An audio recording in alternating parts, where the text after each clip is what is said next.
में आपका स्वागत है सबका। आज मैं प्रार्थना पहाड़ के ऊपर हूँ और आज स्पेशल आपके लिए मैं प्रेयर करूंगा शाम को। तो खुदावंद की जो उपस्थिति में मैं अपने बर्थडे वाले दिन रहना चाहता था। रात को भी मैं प्रार्थना में था, अभी भी, और आज शाम को मैं आपको इसी प्रेयर माउंटेन से लाइव मिलूंगा। हालेलुया। आज मैं चाहता हूं कि हम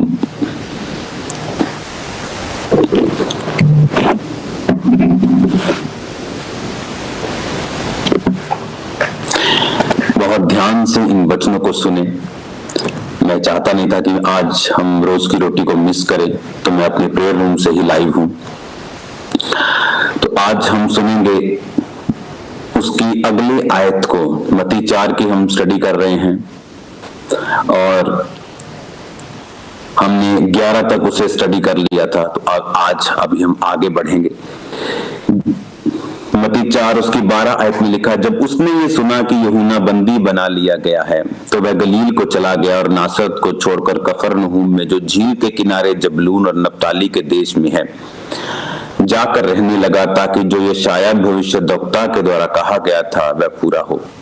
जबूलून और नप्ताली के देश, झील के मार्ग से यरदन के पार, अन्य जातियों का गलील। हालेलुया। जो लोग अंधकार में बैठे थे उन्होंने बड़ी ज्योति देखी, जो मृत्यु के देश और छाया में बैठे थे उन पर ज्योति चमकी। इसमें परमेश्वर का वचन क्या कहता है कि हर एक चीज की एक हेवनली टाइमिंग है। तो जीसस क्राइस्ट उस टाइमिंग को बड़ी अच्छी तरह से जानते थे। जब यूहन्ना बंदी बना लिया गया, राजा के द्वारा जेल में डाल दिया गया, तो बाइबल कहती कि वो गलील में चले गए, नासरत को छोड़कर कफरनहूम में रहने लगे, ताकि जो यशायाह भविष्यद्वक्ता के द्वारा कहा गया वो पूरा हो। जीसस के कदम, जीसस के स्टेप्स हेवन से निर्धारित थे, जो 700 साल पहले लिख दिए गए थे। तो क्या आपको लगता है कि जीसस का नासरत को छोड़कर कफरनहूम में जाना, उस समय के लोगों को क्या लगता होगा कि अच्छा इवेंट्स हो रहे हैं, जैसे जिंदगी में आपके होता है, अच्छा आज मेरे घर में गेस्ट आए हैं तो आज मुझे मिलना है, आज उसकी शादी है तो फलानी जगह पे जाना है। जीसस क्राइस्ट के जो स्टेप्स थे, हमें लगता है कि इवेंट्स हो रहे हैं। अच्छा जीसस क्राइस्ट, अच्छा यूहन्ना बंदी बना लगे, यीशु मसीह वहां चले गए, उन्हें लगता था कि ये एक लाइफ चल रही है, लेकिन वो लाइफ नहीं था, वो एक प्रोफेटिक एक मैसेज परमेश्वर पूरा कर रहे थे। मैं क्या कहना चाहता हूं, बड़े ध्यान से आपको समझना पड़ेगा। यानी जो कुछ प्रभु यीशु मसीह कर रहे थे, इट वॉज रिटन, वो लिखा हुआ था।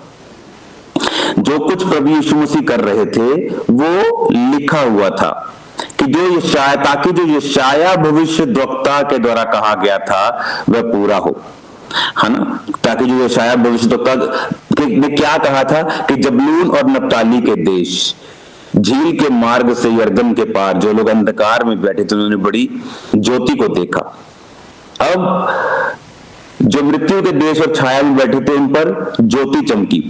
अब आपको यह समझने का प्रयत्न करना है कि जब जीसस क्राइस्ट आपके अंदर हैं तो आपकी लाइफ के जो इवेंट्स हैं, जो आपकी लाइफ में हो रहा है, वो नेचुरल नहीं है, ये आप नहीं कर रहे हैं, ये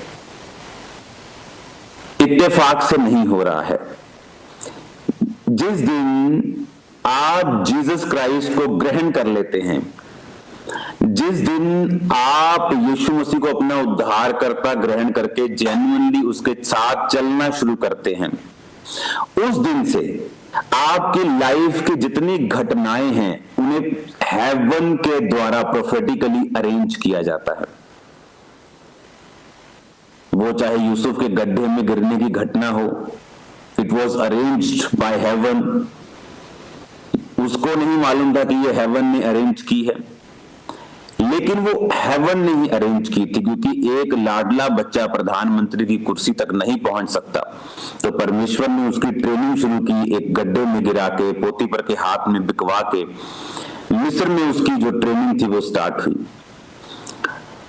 आपकी लाइफ में जब प्रभु यीशु मसीह आ जाते हैं, इसीलिए तो वचन क्यों कहता है रोमियो 8 में, उसने कहा सब बातें मिलकर भलाई को उत्पन्न करती हैं जो मसीह यीशु से प्रेम करते हैं, अर्थात वो जो उसकी इच्छा के अनुसार बुलाए गए हैं।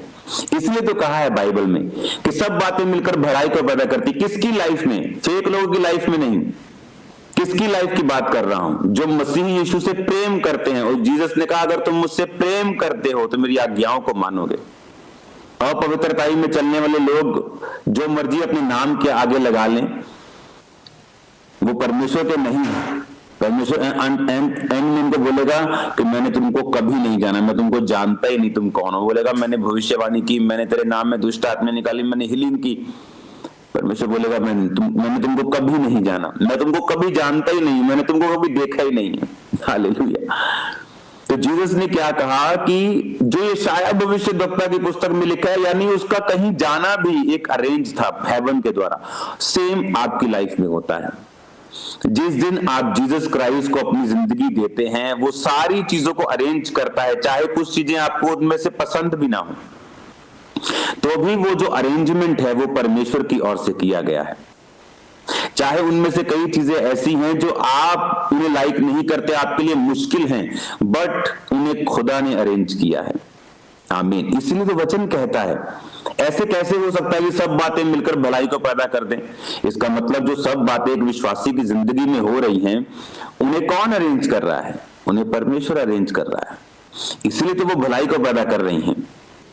अगर उन्हें परमेश्वर अरेंज नहीं कर रहा तो भलाई कैसे हो सकती है? हालेलुया।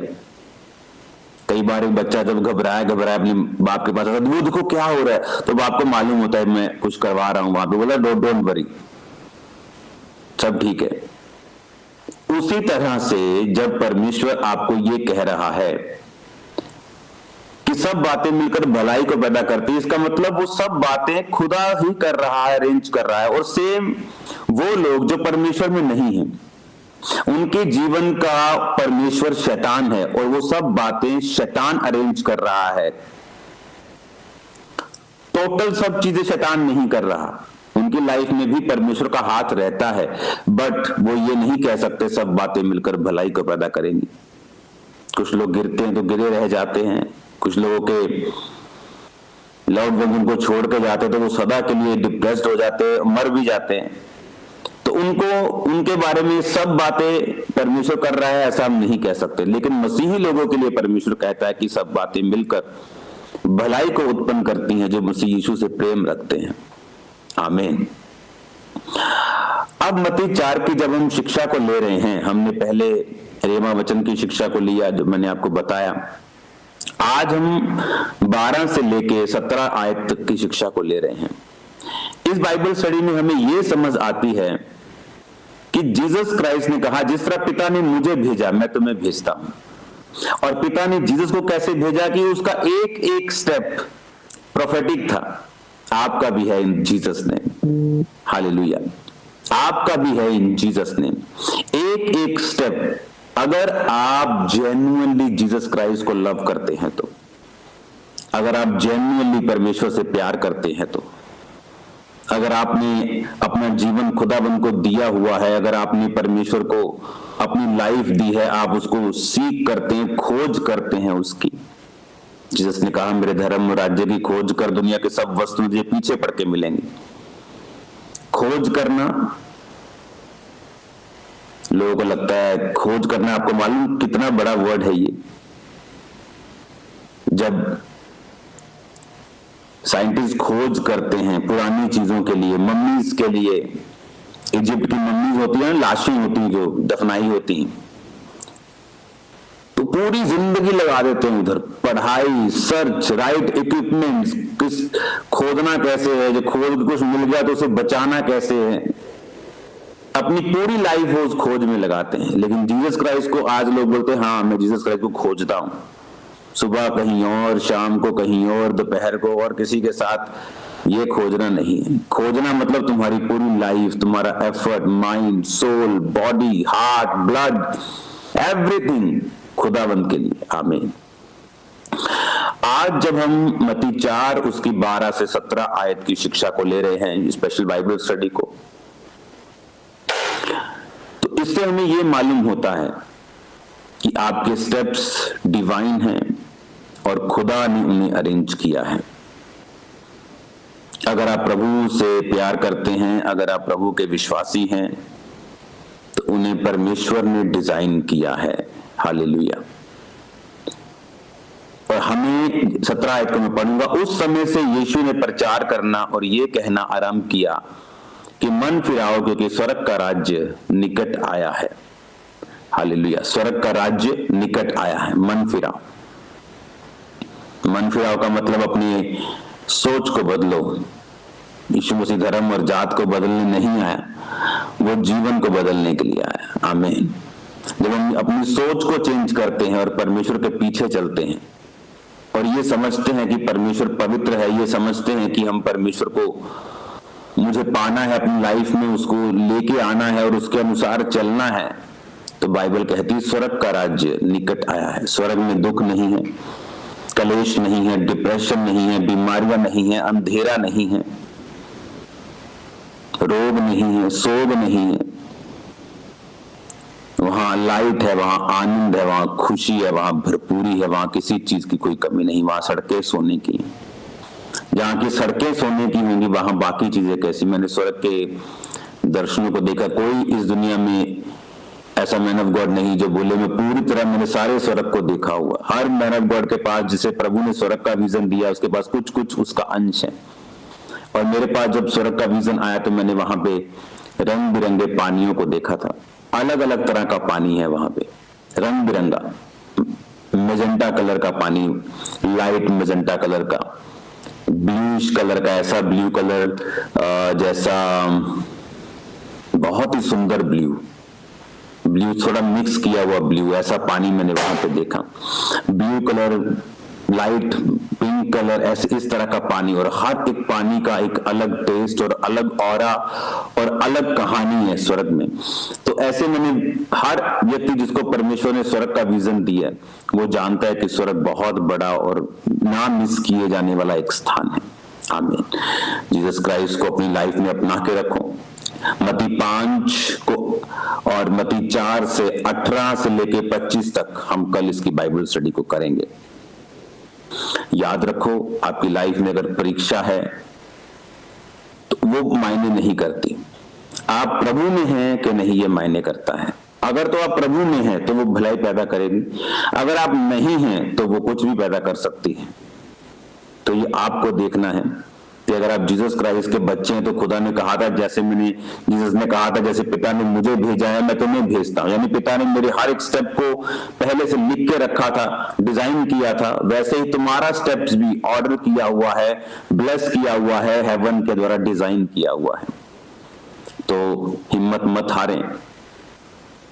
उस परीक्षा के कारण जो 2004 और 5 में मुझ पे पड़ी, और उस परीक्षा से निकलने का एक्सपीरियंस और फीलिंग और उसकी याद मुझे मसीह में पकड़े हुए है, बना के रखे हुए हैं। अब तक मेरे मसीह में टिके रहने का कारण वो परीक्षाएं हैं, मैं आपको बता रहा हूं। अगर वो ना होती तो कुछ भी होता। इसलिए परमेश्वर ने कहा वचन, परीक्षाओं के दौरान जब आप उस वचन पे ठहरते हैं जो वचन में लिखा है और आप रिजल्ट को लेते हैं, आपको मालूम होता है कि वचन असली है। परीक्षाएं आपको मजबूत करती हैं। God bless you all. मेरा बिलीव है कि आज शाम को प्रेयर माउंटेन की प्रेयर से आप बहुत ब्लेस होंगे।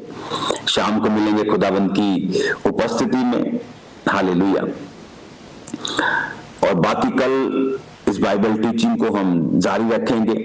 मत्ती 4 से उसकी 18 आयत से 25 आयत और मत्ती 5 बाब को हम कंटिन्यू कल इसको सुनेंगे। इस शिक्षा को हम जारी रखेंगे।